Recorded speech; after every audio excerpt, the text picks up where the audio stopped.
belajar dari firman Tuhan yang saya percaya akan jadi kekuatan buat kita semua dalam menghadapi hari-hari yang gak mudah belakangan ini. Sebelumnya saya mau ajak kita semua berdoa dan kita mau siapkan hati kita sebelum kita belajar dari firman Tuhan. Mari kita berdoa. Tuhan, terima kasih Tuhan buat hari ini Bapa. Kami bersyukur, kami percaya kalau kami ada sebagaimana kami ada hari ini, itu semua karena anugerah Tuhan. Dan apapun yang sedang kami hadapi hari-hari ini Tuhan, ingatkan setiap kami bahwa kasih karunia Tuhan itu selalu cukup buat setiap kami. Terima kasih Bapa karena sampai hari ini Tuhan masih pelihara kami, Tuhan masih lindungi kami bahkan di tengah-tengah masa yang sulit, masa-masa yang tidak mudah bagi banyak orang Tuhan. Dan kalau ada di antara kami yang mungkin terkena dampak dari virus COVID-19 Tuhan, baik dari segi kesehatan maupun dari segi keuangan, aku berdoa Tuhan supaya Tuhan hadir di tengah-tengah mereka dan Tuhan nyatakan kebesaran Tuhan di tengah-tengah setiap kami maupun anggota keluarga kami yang terkena dampak dari COVID-19 Tuhan. Aku percaya Tuhan yang sakit disembuhkan. Aku percaya Tuhan setiap yang lemah dikuatkan, dan kami yang kecewa, kami yang takut, kami yang khawatir, kami yang cemas hari-hari ini, biar Tuhan yang hiburkan kami semua. Ingatkan setiap kami Tuhan bahwa kami adalah orang-orang yang lebih dari pemenang. Dan kami percaya Tuhan kami akan melewati masa-masa sukar ini sebagai pemenang. Oleh karena itu kami terima kemenangan di dalam nama Yesus Tuhan. Ya, sebentar kami mau belajar dari firman-Mu. Mari Tuhan Kau bicara kepada setiap kami sama seperti seorang bapa bicara kepada anaknya Tuhan. Ajar kami lewat firman-Mu. Kami tahu firman-Mu tidak pernah gagal Tuhan. Firman Tuhan pasti akan mengerjakan apa yang jadi kehendak-Mu dalam kehidupan setiap kami. Oleh karena itu kami siapkan hati kami buka hati kami, ajar kami siap mendengarkan Tuhan. Dalam nama Yesus mari semua yang sama-sama siap belajar kita boleh katakan amin. Oke. Saudara, ada satu quotes yang saya mau kutip yang ditulis oleh seorang yang bernama Bill Kien.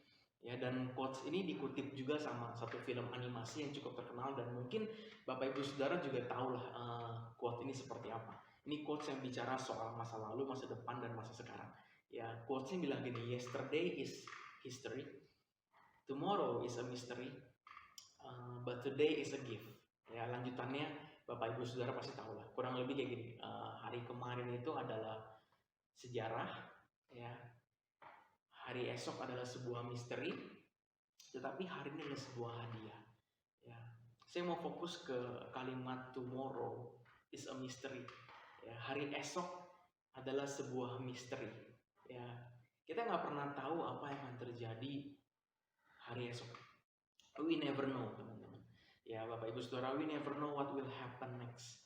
Ya, kita nggak tahu apa yang akan terjadi, bahkan untuk sejam, semenit, atau sedetik yang akan datang kita nggak tahu. Manusia bisa prediksi, manusia bisa menganalisa akan apa yang terjadi di masa yang akan datang, tapi untuk yang namanya kepastian, tidak ada satupun di antara kita yang sungguh-sungguh tahu apa yang akan terjadi. Tapi itu yang membuat hidup ini jadi menarik, saudara. Ya, setidaknya bagi saya ada dua hal yang membuat hidup itu jadi menarik. Yang pertama itu karena saya tahu bahwa kita hidup itu kita tidak abadi. Ya, artinya ada finish line, ada garis akhirnya. Ya, itu jadi hidup ini menarik, saudara. Karena kita tahu bahwa tidak ada yang abadi. Dan yang kedua, karena kita nggak tahu apa yang akan terjadi ke depan. Ya, life is full of surprise. Hidup itu penuh dengan kejutan, dan siapa yang nggak suka sama yang namanya kejutan? Ya, surprise itu membuat segala sesuatu jadi menarik. Dan hari ini kita akan belajar dari firman Tuhan. Ya, bagaimana kita bisa menyikapi hari esok yang penuh misteri, hari esok yang full of surprise. Ya, nanti kita akan belajar dari Pengkhotbah 7 ayatnya yang ke-14. Yuk kita boleh sama-sama baca 2, 3. Pada hari mujur bergembiralah, tapi pada hari malang ingatlah bahwa hari malang ini pun dijadikan Allah seperti juga hari mujur, supaya manusia tidak dapat menemukan sesuatu mengenai masa depannya. Saya suka ayat Pengkhotbah 7 ayat 14 ini. Saya selama pandemi itu banyak banget belajar Amsal sama Pengkhotbah, dan banyak banget ayat-ayat di Amsal dan Pengkhotbah yang menguatkan saya. Salah satunya ayat ini, Pengkhotbah 7 ayat 14. Kita akan belajar ada 3 hal ya dari Pengkhotbah 7 ayat 14 ini yang bisa Buat saya itu mempersiapkan kita dalam menghadapi yang namanya hari esok yang penuh misteri, hari esok yang full of surprise. Ya. Yang pertama kita lihat di kalimat ini, saudara. Pada hari mujur bergembiralah, tapi pada hari malang ingatlah. Ya, apa yang bisa kita pelajari dari kalimat yang pertama ini? Ya, dari kalimat pertama ini kita belajar tentang arti yang namanya penerimaan, saudara. Ya, dan saya pernah katakan di pertemuan kita yang sebelumnya bahwa ya, penerimaan itu penting banget. Ya, belajar menerima itu penting banget hari-hari ini. Saya mau katakan orang-orang yang berbahagia dalam hidup ini adalah orang-orang yang bisa menerima. Ya, menerima apa? Dalam hal ini kita belajar menerima bahwa dalam hidup kita harus tahu bahwa ada yang namanya hari mujur, ada yang namanya hari malang, atau kita katakan ada yang namanya hari yang baik, ada hari yang tidak baik.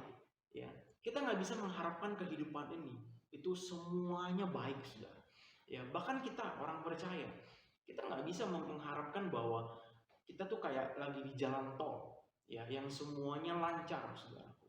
Itu nggak no exception, nggak terkecuali. Semua orang itu akan mengalami yang namanya hari malam dalam hidup ini. Dan semakin cepat kita menerima bahwa dalam hidup ini memang ada yang namanya hari baik, ada yang namanya hari buruk, kita akan rasa lebih, kita akan menikmati hidup ini, saudara. Ya, kita nggak akan penuh dengan rasa takut, kita nggak akan penuh dengan rasa cemas, khawatir, tapi kita akan tahu bahwa oh ini wajar. Memang ada yang namanya hari yang baik, ada yang namanya hari itu kayaknya tuh hari itu didesain khusus buat bikin kita sebel, buat bikin kita emosi gitu. Saudara pernah ngalamin? Saya pernah ngalamin, saudara. Ya, dari pagi bangun kita melek, ada aja ya kayaknya segala sesuatu yang bikin kita tuh kayaknya wah itu pokoknya bad day banget lah. Dan hari ini kita belajar bahwa itu wajar, saudara. Itu sesuatu yang wajar. Selama kita ada di dunia ini, kita akan ngalamin yang namanya hari baik, kita akan ngalamin yang namanya hari buruk. Dan di setiap hari, firman Tuhan di pengkhotbah ini ngajarin bagaimana kita harus merespon, saudara. Ya, pada hari mujur bergembiralah. Ya, ini nggak perlu diajarin. Ya, semua orang tahu caranya bergembira ketika hari itu baik. Ketika hari yang kita hadapi itu adalah hari-hari yang fantastis, yang luar biasa, kita akan bersuka cita, kita akan bergembira. Tapi waktu hari malam, ya hari buruk, apa yang harus kita lakukan? Ya, firman Tuhan katakan pada hari malam ingatlah. Ya, kalau dalam terjemahan lain dikatakan dalam bahasa Inggris consider. Consider itu bicara soal kita benar-benar coba untuk mengerti dan memahami. Pikirkan, waktu kita dalam hari-hari yang malang, coba berpikir, ya, jangan merespon dengan mengeluh, jangan merespon dengan ngomel gitu, ngedumel atau menyalahkan keadaan, tapi coba respon dengan seperti firman Tuhan ajarkan, ingat atau consider, perhatikan, ya, pasti ada sesuatu yang bisa kita pelajari ketika kita dalam hari-hari yang malam, hari-hari yang tidak baik. Jadi waktu kita dalam hari-hari yang tidak baik, mari kita berhenti sejenak dan mari kita berpikir apa yang sedang terjadi, kenapa ini bisa terjadi, bagaimana caranya supaya aku bisa melewati ini dengan sukacita. Itu yang harus kita lakukan, saudaraku. Ya, ingatlah kata firman Tuhan. Ingat apa? Ini poin yang kedua. Ya, kalimat berikutnya, ingatlah bahwa hari malang ini pun dijadikan Allah seperti juga hari mujur. Ya, poin yang kedua bicara soal yang namanya menyadari, saudara. Apa yang kita sadari? Sadari bahwa Allah itu selalu ada dimanapun, kapanpun, hari seperti apapun. Ya, di hari yang baik, saudara harus sadar bahwa Tuhan ada di sana. Ya, Tuhan ada di hari-hari kita yang penuh sukacita, hari-hari kita yang penuh berkat, hari-hari kita yang penuh kebaikan dan hal-hal yang luar biasa. Tuhan hadir di sana. Tapi ini yang kedua, saudara, Allah juga hadir di tengah-tengah hari malam kita, saudara. Di tengah hari-hari buruk, yang hari-hari yang mungkin kita katakan, oh my God, ini apa gitu loh. Tapi kita harus sadari bahwa Allah itu hadir, Tuhan itu ada di sana. Ya, saudara ingat, sekalipun aku berjalan dalam lembah yang kelam, aku tidak takut bahaya, sebab Engkau besertaku. Ya, ini kata Daud, saudara. Dia tahu, dia ngerti betul bahwa walaupun dia berjalan dalam lembah yang kelam, lembah kekelaman, ya, dia tidak takut. Kenapa? Karena dia sadar bahwa walaupun di tengah lembah kelam sekalipun, Allah hadir, saudara. Dan hari ini kita harus menyadari hal ini, ya, bahwa di tengah hari-hari yang buruk sekarang ini, Tuhan itu hadir, saudara. Jadi Tuhan bukan cuma ada di tengah-tengah hari yang baik. Kalau hari itu baik, hari itu luar biasa, kita bersyukur sama Tuhan. Thanks God. Tuhan, terima kasih buat hari ini. Tapi pernah nggak kita bersyukur buat hari yang malang? Kita bersyukur buat hari yang tidak baik yang kita hadapi. Padahal Tuhan hadir di sana juga. Tuhan bukan cuma hadir di hari baik, tapi Tuhan hadir di hari malang kita, saudara. Untuk apa? Untuk menguatkan kita, itu pasti. Untuk memberikan kepada kita jalan keluar. Pada waktu kamu dicobai, Ia akan memberikan kepadamu jalan keluar supaya engkau dapat menanggungnya. Ya, artinya apa? Tuhan hadir kapanpun. Hari baik, hari mujur, hari malang, hari tidak baik, Tuhan hadir di sana. Jadi yang pertama kita belajar untuk menerima, yang kedua kita belajar untuk menyadari. Dan yang ketiga, yang terakhir, ya, kita lihat supaya manusia tidak dapat menemukan sesuatu mengenai masa depannya. Jadi saudara, kalau kita baca secara keseluruhan, ya, pengkhotbah ajarin kita untuk bergembira di hari mujur dan mengingat atau berpikir di hari malang, ya, menyadari bahwa hari malang pun Tuhan hadir karena Tuhan yang menciptakan semua hari, Tuhan yang menciptakan segala sesuatu sedemikian rupa, ya, sesuai dengan hukum-hukum yang berlaku, saudaraku. Dan Tuhan hadir di dalamnya, saudaraku. Supaya apa? Tujuannya adalah supaya kita nggak menemukan sesuatu mengenai masa depan. Artinya gini, supaya kita nggak pernah tahu apa yang akan terjadi di hari esok. Ya, saya suka banget sama poin yang terakhir. Poin terakhir ini bicara soal apa? Supaya manusia tidak dapat menemukan sesuatu mengenai masa depannya. Artinya tidak ada yang pasti, saudara. Ya, seperti yang kita pelajari di minggu kemarin bahwa kita tuh hidup dalam dunia yang penuh ketidakpastian. Ya. Tapi sisi positifnya adalah itu artinya penderitaan yang kita alami, hari buruk yang sedang kita hadapi, hari malam yang sedang menimpa kita, itu pun ada masanya. Itu pun dapat berubah. Karena kita nggak pernah tahu. Jangan menghakimi kehidupan kita berdasarkan hari yang sedang kita hadapi sekarang. Kalau kita ngerasa bahwa ini adalah hari-hari yang tidak baik, jangan langsung ambil kesimpulan bahwa ya udah berarti hari-hari esok pun akan sama seperti ini. Saudara baca firman Tuhan, manusia tidak dapat menemukan sesuatu mengenai masa depan. Artinya semua bisa berubah, saudara.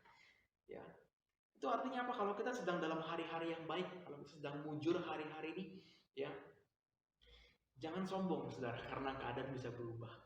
Dan kalau kita sedang ngalamin hari-hari malang hari ini, jangan kecil hati. Kenapa? Karena segala sesuatu bisa berubah, saudara.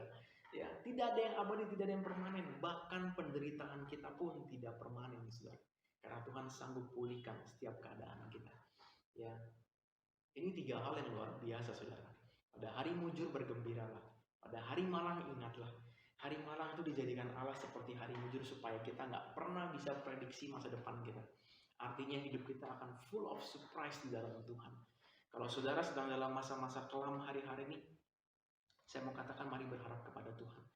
Mari terus percaya bahwa Tuhan sanggup pulihkan keadaan kita. Kita nggak pernah bisa tahu apa yang akan terjadi di masa yang akan datang. Artinya jangan menghakimi masa yang akan datang berdasarkan apa yang sedang kita hadapi sekarang. Kita boleh menderita sekarang.